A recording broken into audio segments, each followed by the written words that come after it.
Shalom Bapak-bapak, Ibu-ibu, dan saudara sekalian. Selamat pagi. Kita ketemu lagi di acara Embun Sorgawi. Mari kita akan belajar bersama-sama firman Tuhan. Saya ambil tema yaitu tentang iblis. Diambil dari 1 Petrus pasal 5 ayat yang ke-8 sampai 9. Sadarlah dan berjaga-jagalah, lawanmu si iblis berjalan keliling sama seperti singa yang mengaum-ngaum dan mencari orang yang dapat ditelannya. Lawanlah dia dengan iman yang teguh, sebab kamu tahu bahwa semua saudaramu di seluruh dunia menanggung penderitaan yang sama.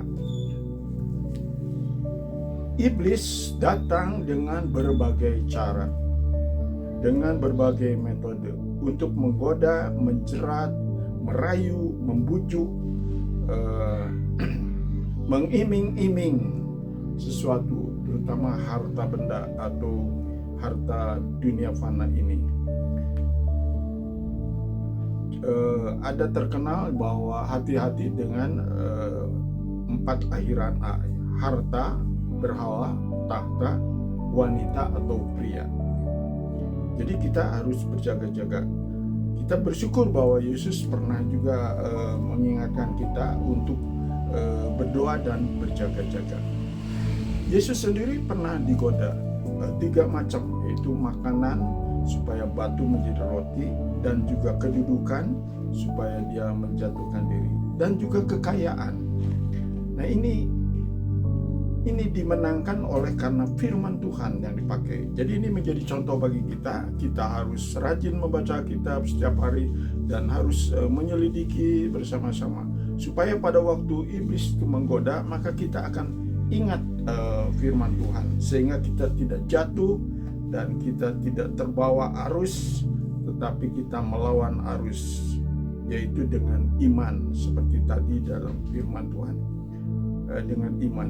Karena jika tidak, maka akan jatuh. Ada beberapa godaan harta yang jatuh, yaitu seperti Yudas, ataupun seperti Akan kalau di Perjanjian Lama, istri Lot juga, karena dia mengingat ke belakang harta bendanya yang ditinggal. Juga Gehasi yang ingin hadiah dari Naaman, dan banyak contoh-contoh lain yang bisa tergoda oleh harta dunia. Jadi kita harus sungguh-sungguh memakai senjata yang Tuhan sudah berikan kepada kita, yaitu firman, doa, iman, dengan bersyukur, dengan gembira.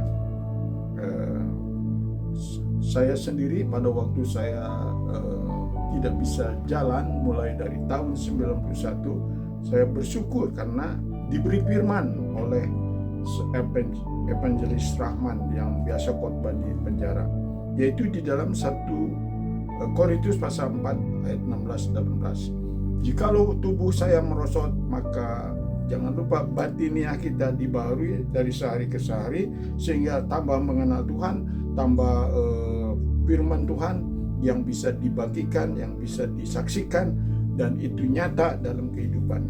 Juga bahwa penderitaan saya yang begitu berat ini, tidak semua orang bisa menanggungnya, tetapi kalau dibandingkan dengan kemuliaan Allah, itu tidak seberapa. Juga saya dikuatkan karena di dunia ini bukan yang kelihatan. Yang kelihatan itu 2 kaki saya yang kecil, tetapi di balik yang tidak kelihatan ada rencana Tuhan, ada kehendak Tuhan yang luar biasa. Jadi kita hidup ini bukan yang kelihatan oleh mata jasmani, tetapi yang tidak kelihatan, artinya dengan iman. Berbahagialah orang yang tidak melihat tapi percaya. Itu yang pernah dilakukan kepada murid-muridnya. Jadi marilah kita hati-hati, karena iblis sering membolak-balikan kebenaran, seperti godaan kepada Hawa, juga kepada banyak orang. Hati-hati, terutama iblis akan menggoda kita. Banyak yang jatuh karena iri, ya, karena iri hati. Ada banyak contohnya. Tapi kita bersyukur, kita sebagai manusia ternyata ada contoh. Memang Yesus contoh yang paling utama. Dia menang, dia sempurna, berbuat baik dan benar. Tetapi kita juga punya contoh yang indah yang dipuji oleh Allah, yaitu contoh dari Ayub. Ya, kita baca dari Ayub pasal 1. Apakah pujiannya? Yang berbunyi demikian. Ayat yang ke-8. Lalu bertanyalah Tuhan kepada iblis, apakah engkau memperhatikan hambaku Ayub? Sebab tiada seorang pun di bumi seperti dia, yang demikian saleh dan jujur, yang takut akan Allah dan menjauhi kejahatan. Itulah kemenangan yang dicapai Ayub di hadapan iblis yang tadinya menyepelekan, kalau tidak ada harta atau anak pasti dia akan menghujat Allah. Tapi tidak. Bahkan pada waktu teman-temannya yang menghibur, tetapi akhirnya sebetulnya mengganggu Ayub, ia doakan. Dan pada waktu didoakan ketiga temannya itu, maka Ayub pulih tubuhnya, pulih juga kekayaannya dan lain-lain. Jadi itulah yang membuat yang menang. Kita harus hidup jujur, menjauhi kejahatan, dan kita takut kepada Tuhan. Seperti ada janji dari Tuhan bahwa takut akan Tuhan itu menyenangkan hati Tuhan.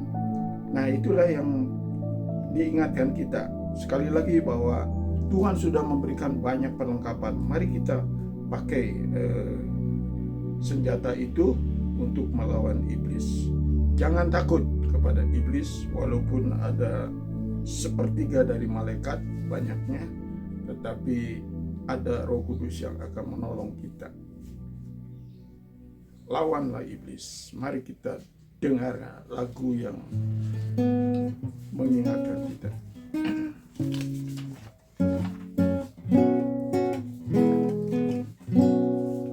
Awas iblis musuh kita, awas iblis musuh kita. Dia jalan sini sana, dia buka telinganya. Awas iblis musuh kita. Dengan iman kita menang, dengan iman kita tenang, seperti Yesus telah lakukan. Pakai firman-firman Tuhan, iblis sungguh dikalahkan.